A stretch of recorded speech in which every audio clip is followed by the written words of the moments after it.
안녕하십니까. 기독교 세계가 마지막 시간 시작하겠습니다. 먼저 기도하겠습니다. 사랑과 은혜 하나님 감사합니다. 하나님, 우리에게 또 하나님의 말씀을 읽고 묵상하고 함께 나눌 수 있게 하심이 감사합니다. 이 시간, 마지막 시간으로 기독교 세계관을 마치려고 하는데, 하나님, 저에게 지금까지 지혜를 주셔서 잘 깨달을 수 있도록, 또 말씀 따라 우리 삶에 적용하며 살아갈 수 있도록 하나님 역사하여 주시옵소서. 오늘도 우리와 함께 하실 줄 믿으며 예수님 이름으로 기도합니다. 아멘. 네, 오늘은 10번째 시간으로 마지막 시간입니다. 사실 책으로는 9장인데 우리 마지막 10장은 우리 개인적으로 읽어 보셔서 마무리하시고 오늘 강의는 오늘 이것이 마지막 강의가 될 것입니다. 네, 오늘 마지막 또 힘차게 한번 시작해 보도록 하겠습니다. 네, 우리는 니고데모 양경이라는 책을 우리 앞에서부터 계속 읽고 있습니다. 기독교 세계관에 대해서 배우고 있죠. 그래서 기독교 세계관이 무엇이냐 하면 창조 타락 구속에 이러한 진리를 가지고 세상을 바라보는 것이라고 하였습니다. 그렇게 봤을 때 모든 세상을 하나님께서 만드셨고 사람이 죄로 모든 사람이 다 타락하였고 그래서 그 타락의 의미가 무엇인지 그 영향력이 어디까지 살펴보았고 또 마지막으로 구속 절망밖에 없는 영원히 죽을 수 없는 사람에게 하나님께서 그들을 다시 회복시키겠다는 약속하시고 그의 아들을 주셔서 우리에게 다시 영원한 삶을 살 수 있는 기회를 주신 것이죠. 그것이 구속입니다. 이제 이 구속을 믿고 살아가는 사람들이 이 땅에서 살아갈 텐데 그러면 이 땅이 어떻게 되는지 이것에 대해서 오늘 살펴보도록 하겠습니다. 지난주에 살펴본 걸 보면 구속된 세상. 그래서 구속은 회복이라고 하였어요. 구속은 방향을 바른 길로 회복하는 것이라고 했습니다. 그래서 타락으로 사람들이 하나님과의 관계를 잘 쌓다가 그것이 무너지고 하나님과 어떻게 보면 반대된 방향으로 가게 되었어요. 근데 구속을 통해서 그들이 다시 이제 하나님께로 돌아오는 것. 이것이 구속이고 이것이 회복이라고 하였습니다. 오늘은 9장 하나님 나라의 내림에 대해서 살펴보도록 하겠습니다. 먼저 첫 번째, 회복되는 하나님 나라. 여기서 우리가 먼저 기억해야 할 것은 하나님 나라 하면 그 이미지를 모두 각자 떠올립니다. 사람들이 흔히 떠올리는 이미지 두 가지로 나타날 수 있는데, 두 가지로 볼 수 있는데, 하나는 천국, 하늘에 있는 천국을 의미하죠. 나라, 한자적으로도. 그래서 어떻게 보면 이 세상과 떨어져 있는 하늘에 있는 나라로 생각할 때가 있습니다. 하나님 나라 하면. 또 두 번째는 유토피아. 유토피아라 하면 이 땅에서의 지상 낙원을 의미하는 것이죠. 이 땅에서 이 세상이 변화하여서 정말 참 소위 말하는 좋은 악이 없는 선한 나라가 될 것이다. 그것을 이러한 이미지를 가지고 있는 것이요. 하나님 나라 하면 하늘에 있는 이미지 또 아주 선한 이미지, 악이 없는 이미지. 이렇게 이러한 큰 의미를 가지고 있죠. 그럼 우리 성경을 통해서 살펴볼 텐데 하나님 나라가 무엇인지 어떤 이미지를 가지고 있는지 우리 한번 살펴보도록 하겠습니다. 먼저 국가의 3요소가 있습니다. 우리가 전에도 살펴봤었는데 영토, 주권, 국민이죠. 근데 하나님 나라라 하면 어디에 더 초점이 맞춰져 있냐 하면 오늘 책에서도 설명했듯이 하나님 나라는 주권과 왕의 통치권에 더 초점이 맞춰 있습니다. 하나님께서 주권을 행사하시고 통치하시는 그것을 의미한다고 하죠. 거기에도 초점이 맞춰져 있다는 것입니다. 하나님 나라는 구속의 원리가 구체적인 삶으로 드러나는 곳에 임한다고 설명하고 있어요. 구속과 관련하여서 설명을 하는 거죠. 사실 하나님 나라는 예수님을 믿는 사람들, 예수님을 믿음으로 구속을 받은 사람들, 이러한 사람들과 관련이 있는 것이죠. 하나님을 모르고 예수님을 알고자 하지 않는 사람들과는 사실 하나님 나라는 별개입니다. 관계가 없습니다. 이런 의미에서 보면 이렇게 설명하는 것이죠. 하나님 나라는 구속의 원리가 구체적인 삶으로 드러나는 곳에 임한다. 예수님을 믿는 그래서 개인, 또 예수님을 믿는 그 가정, 또 예수님을 믿는 그 성도가 일하는 그 직장, 또 예수님을 믿는 그 성도들이 모인 그 교회에 거기서 하나님 나라가 드러난다고 이야기하는 것이죠. 하나님 나라는 사실 그 성도들, 믿는 사람들이 살아가는 그곳에 임하는 것이라고 이야기하고 있습니다. 사실 그곳에 임한다. 사실 그곳에서 드러난다고 하고 있어요. 그러니까 믿지 않는 자들은 그것을 깨닫지 못하는데 믿는 자들은 그것을 깨닫고 또 믿는 사람들을 통해서 하나님 나라가 이 땅에서 드러나게 된다는 것이죠. 그래서 여기서 우리가 먼저 기억할 것은 개인에 국한된 것도 아니고 어떻게 보면 더 큰 개념, 교회도 넘어선 개념을 설명하고 있어요. 하나님 나라. 하나님 나라는 하나님의 통치권이 임하는 곳이라고 했잖아요. 그래서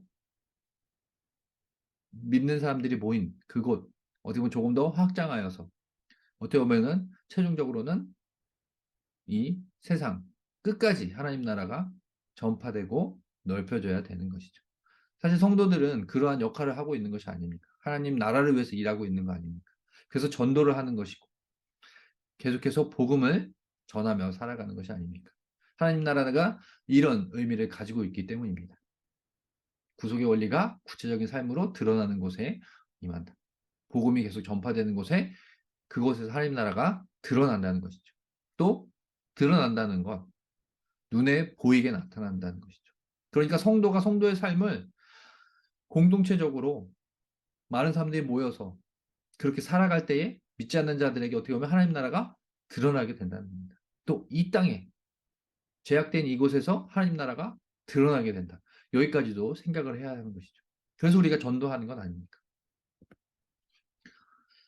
그래서 어떻게 보면 창조 타락 구속의 진리를 통해서 세상을 보면 하나님 나라가 보인다고 이 책에서 설명하고 있어요. 기독교 세계관으로 그 진리로 세상을 보면 그때서야 하나님 나라가 보인다고 이야기하는 것이죠. 그러니 오늘 말씀하실 이것이 최종 목적지입니다. 하나님 나라, 회복되는 하나님 나라. 사실 기독교 세계관이 우리가 처음부터 시작했을 때 기독교 세계관은 무엇입니까? 이것으로 시작을 했어요. 기독교 세계관을 다른 사람들에게 어떻게 설명할 것입니까?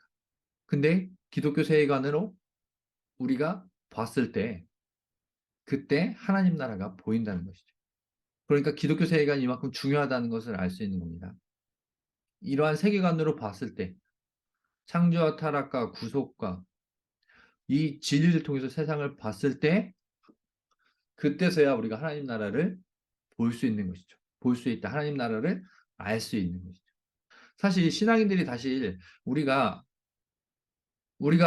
기독교 세계관에서 이렇게 체계적으로 창조, 타락, 구속 이러한 순서로 공부를 안 해서 그렇지 이거 하기 전에도 우리는 사실 하나님 나라를 꿈꾸며 하나님 나라를 우리가 누리며 이 땅에서 살고 있었어요. 이것을 사실 이 책을 통해서 우리가 하나하나 살펴봐서 이것이 무슨 더 대단한 것을 우리가 안 것처럼 생각하지만 사실 우리는 성경을 통해서 설교를 통해서 다 들었던 겁니다. 예수님 믿음으로 구원에 이른다는 거 우리 다 알고 있잖아요.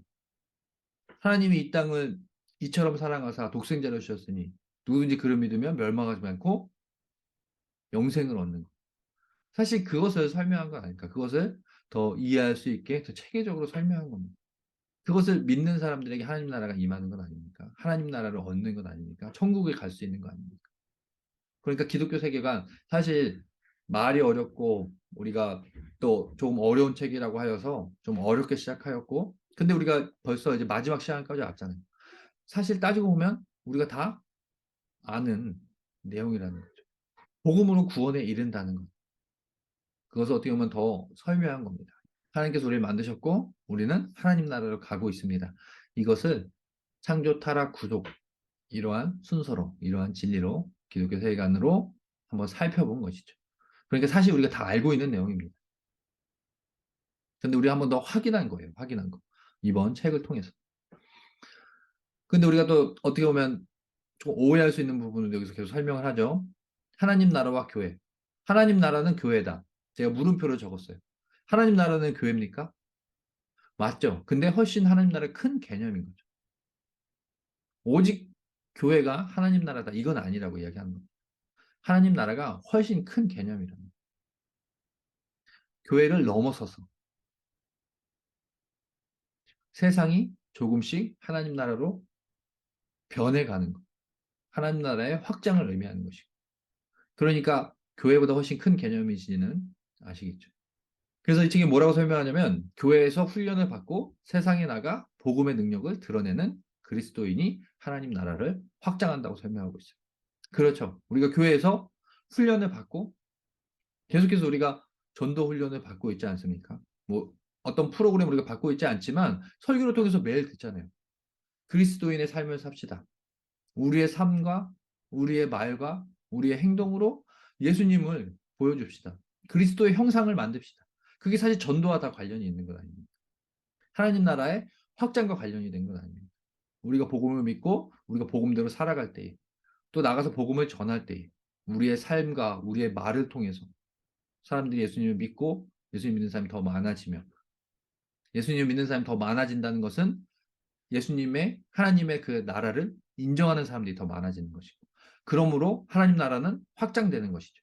그럼 하나님 나라 하면 우리가 두 가지 꼭 기억해야 되잖아요. 그러니까 여러 번 살펴봤는데 이미 임한 하나님 나라와 기다리는 하나님 나라가 있다고 그랬습니다.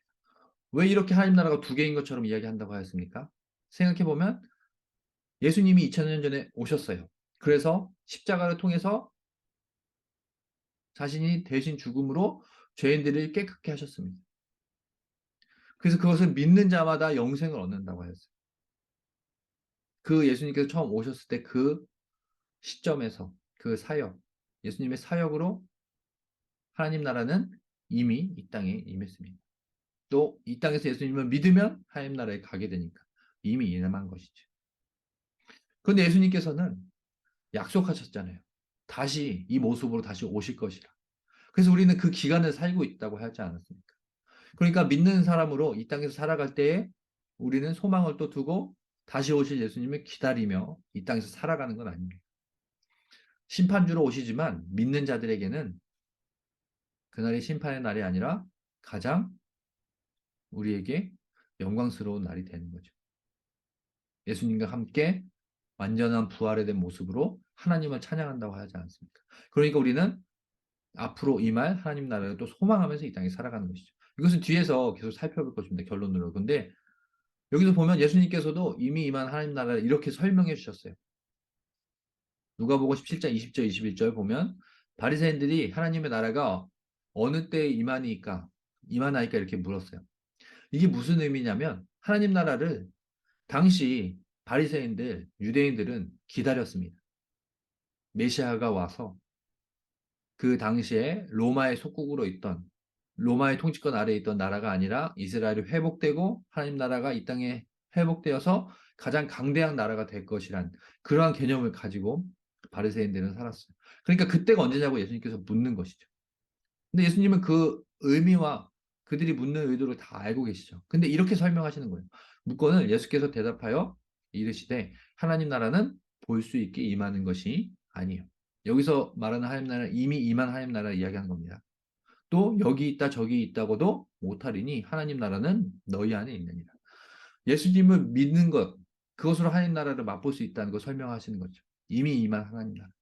예수님이 이 땅에 오심으로 그분을 믿고 그분이 하신 사역을 믿음으로 하나님 나라는 우리 안에 임하게 되는 거죠. 믿는 자들에게. 이것을 분명히 설명해 주셨어요. 예수님께서. 근데 바리새인들은 깨닫지 못하죠. 바리새인들이 생각하는 하나님 나라는 눈에 보이는 것이고 또 지금 속국으로 있는 로마로부터 해방시킬 그러한 하나님 나라로만 생각을 하였기 때문에 그들은 깨닫지 못했죠. 근데 예수님께서는 분명히 설명해 주셨어요. 이미 임한 하나님 나라. 예수님을 믿음으로 우리 안에 하나님 나라가 임한다고 설명해 주셨습니다. 그래서 하나님 나라, 두 가지 하나님 나라를 살펴보면 하나님 나라는 예수님의 초림과 그의 사역으로 이미 시작되었고 궁극적으로 심판주로 오실 예수님의 재림과 더불어 완성될 나라이다. 그래서 이미 임한 하나님 나라와 여기서 다시 오실 하나님 나라가 이렇게 다 설명이 된 것입니다. 이것을 통해서. 이 문구를 통해서 설명하고 있는 것. 이미 임하였고 또 앞으로 올 또 완성될 하나님 나라라고 설명을 하는 거죠. 그래서 하나님 나라는 이렇게 두 가지로 항상 설명하는 겁니다. 이미 임한 하나님 나라와 기다리는 하나님 나라. 다시 말하면 이것은 이미 오신 예수님과 오실 예수님을 우리가 둘 다 믿어야 하는 것이죠. 둘 다 믿어야 하는 것입니다. 그래서 여기서 아직 기다려야 할 하나님 나라 이것을 이제 비유로 설명하는데 이 책에서 오스카 쿨만의 전쟁 비유로 설명하고 있습니다. 어떤 결정적인 전투의 승리가 그 전쟁의 승리를 의미한다고 하는 것이죠. 2차 세계대전은 예로 들어서 노르망디 상륙 작전이 승리의 시작이었고 최종 승리까지는 어떻게 보면 시간이 걸렸다. 실제적으로 1년 정도 있다가 그 전쟁이 끝나게 되는데 이것과 하나님 나라가 같다고 이야기하는 것이죠. 다시 오실 예수님을 기다리는 그 시간. 그래서 우리는 그 사이를 살고 있잖아요. 그러나 이미 승리하였다는 것을 기억하는 거죠. 하나님 나라는 이미 임하였다. 예수님이 오심으로. 그러나 우리는 다시 오실 예수님을 기다리는 중에 있다. 그것도 전체적으로 이해해야 한다고 하였습니다.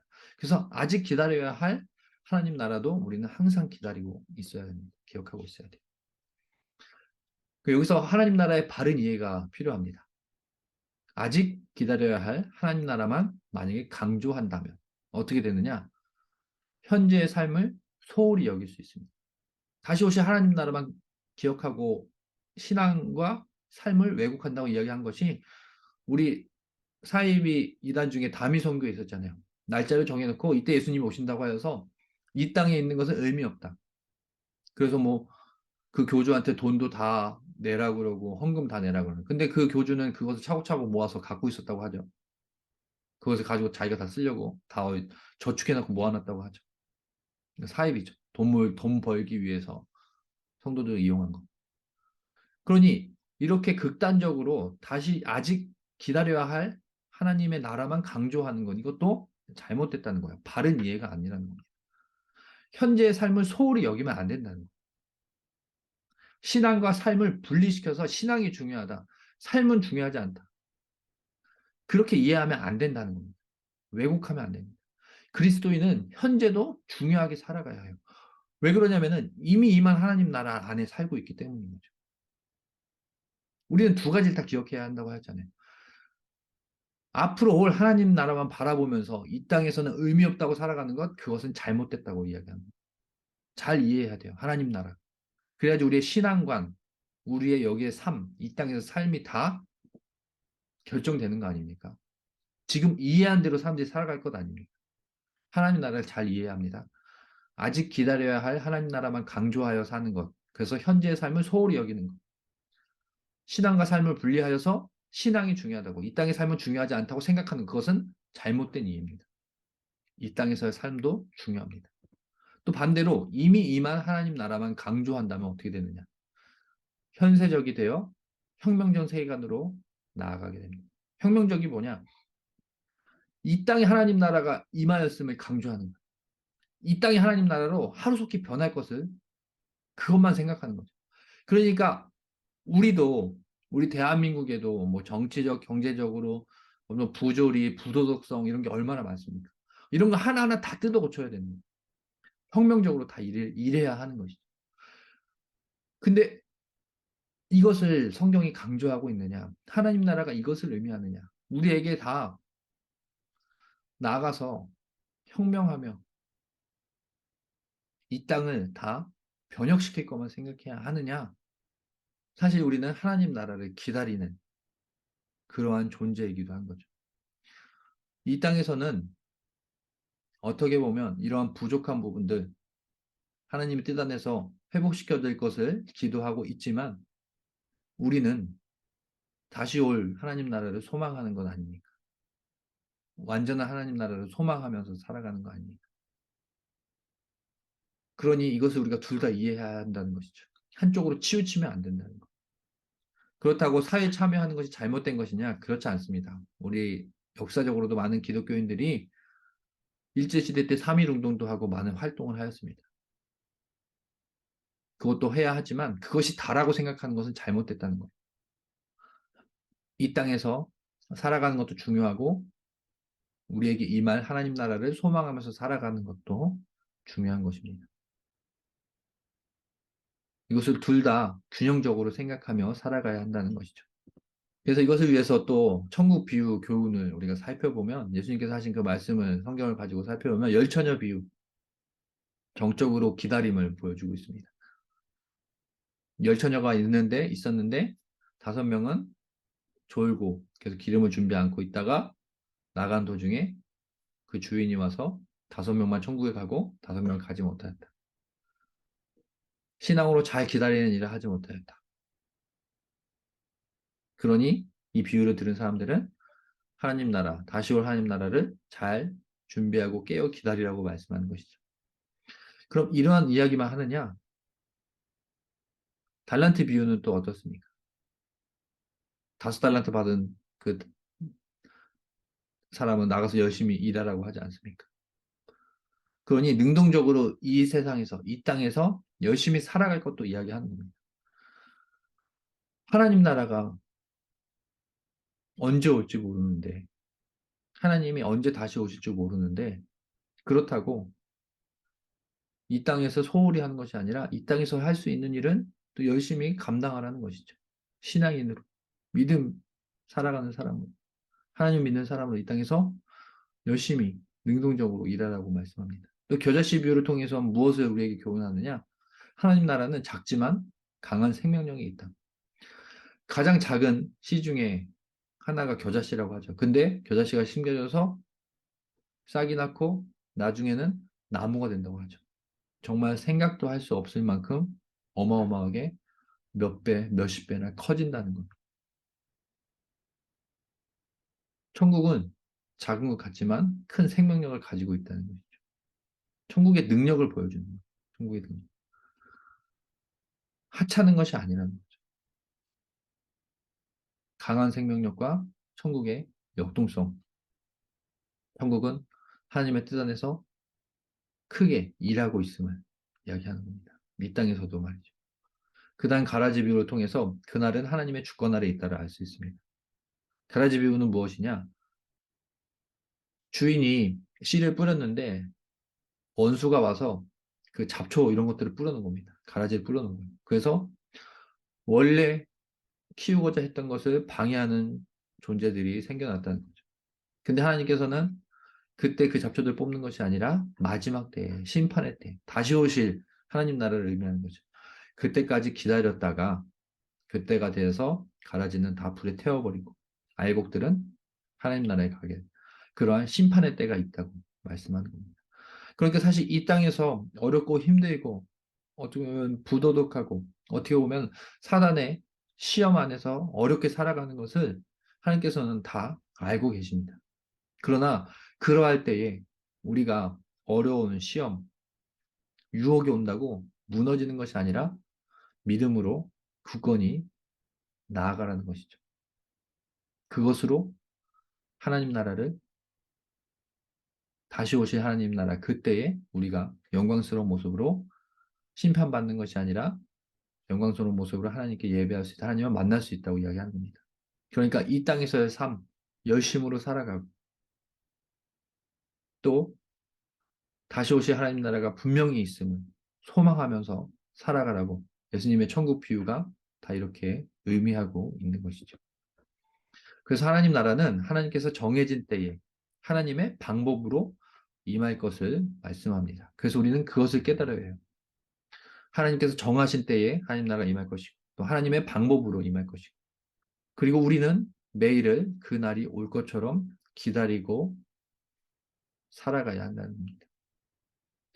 이것이 성도들이 하나님 나라를 이해하는 방법이고 하나님 나라를 이 땅에서 살아가는 방법인 것이죠. 이미 임한 하나님 나라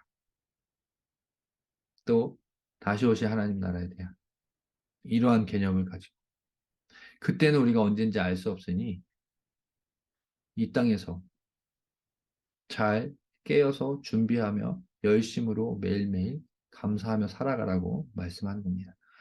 그렇다면 마지막으로 하나님 나라에 대한 우리의 자세. 우리는 하나님 나라를 깨어 준비하여 적극적이고 역동적으로 이 땅에서 살아가야 하고 앞으로 다가올 그날을 소망하며 감사함으로 살아가야 합니다. 이것이 하나님 나라를 잘 이해한 것입니다. 이미 임한 하나님 나라.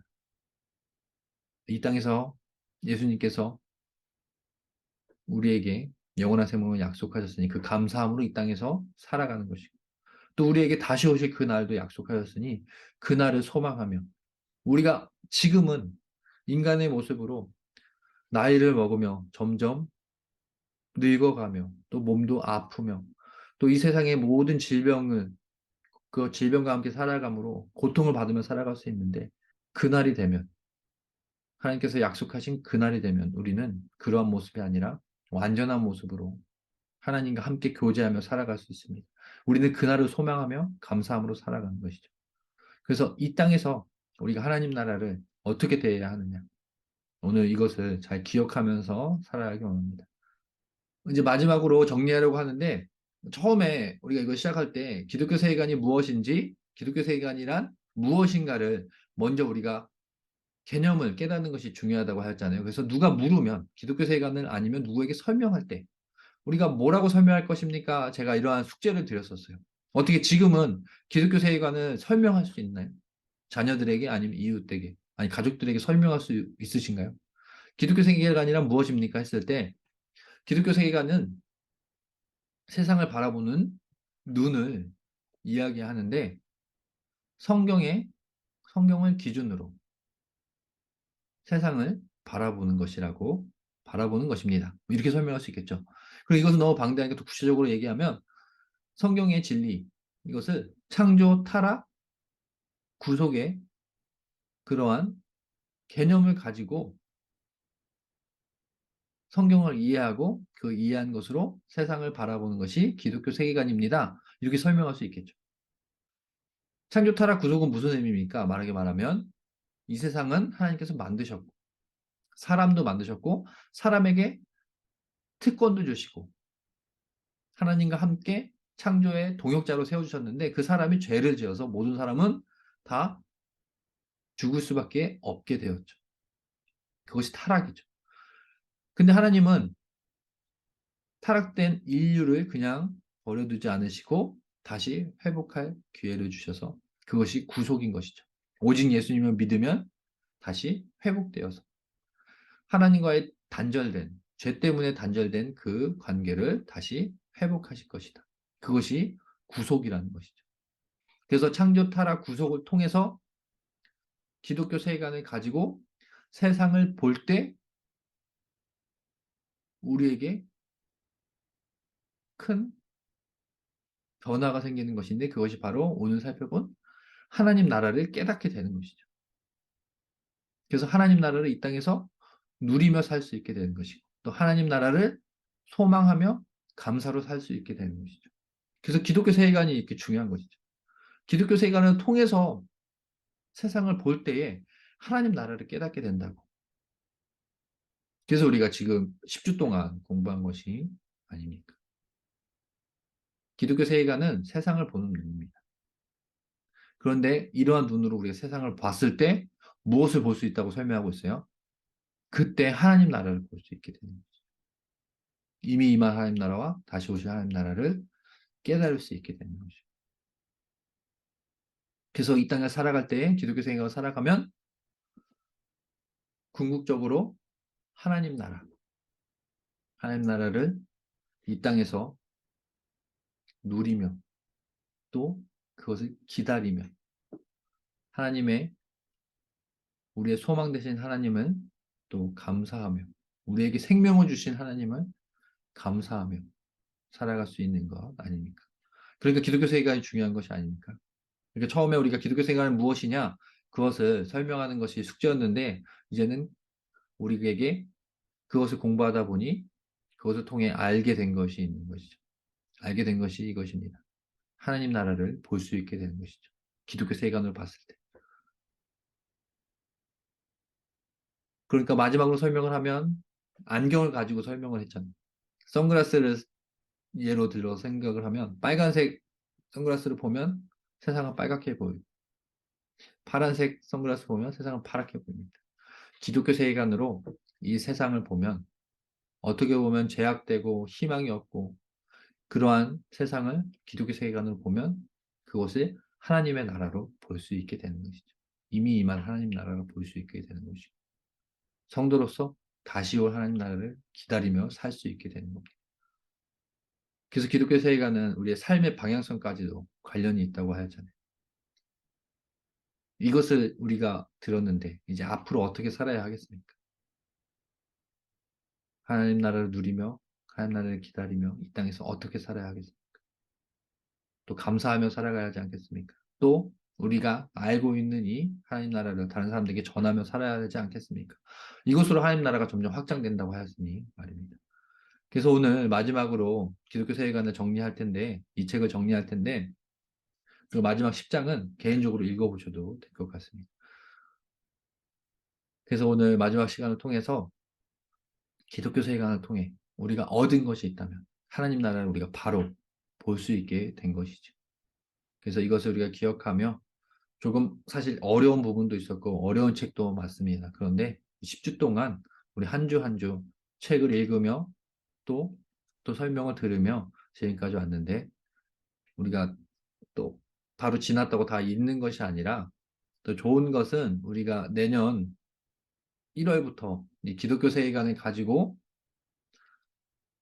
주일 날 이제 설교를 듣고 또 성경 공부도 하게 됩니다. 그러니까 지금 우리가 먼저 읽고 배운 것이 많은 도움이 될 것이니 그래서 지금 우리가 배운 기독교 세계관이란 무엇인가 이 개념을 생각하고 또 설교를 듣고 내년에 성경 공부하면서 나아가면 훨씬 더 큰 도움이 될 것입니다. 그래서 사실 10주 동안 많이 이렇게 어렵고 힘들었는데 지금까지 오시느라 대단히 수고 많으셨습니다.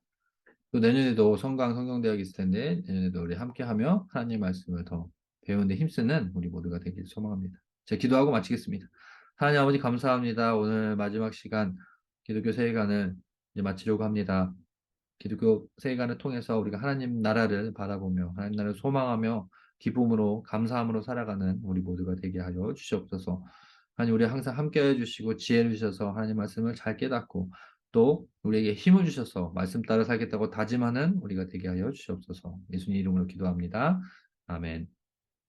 네, 대단히 수고 많으셨습니다. 수고하셨습니다.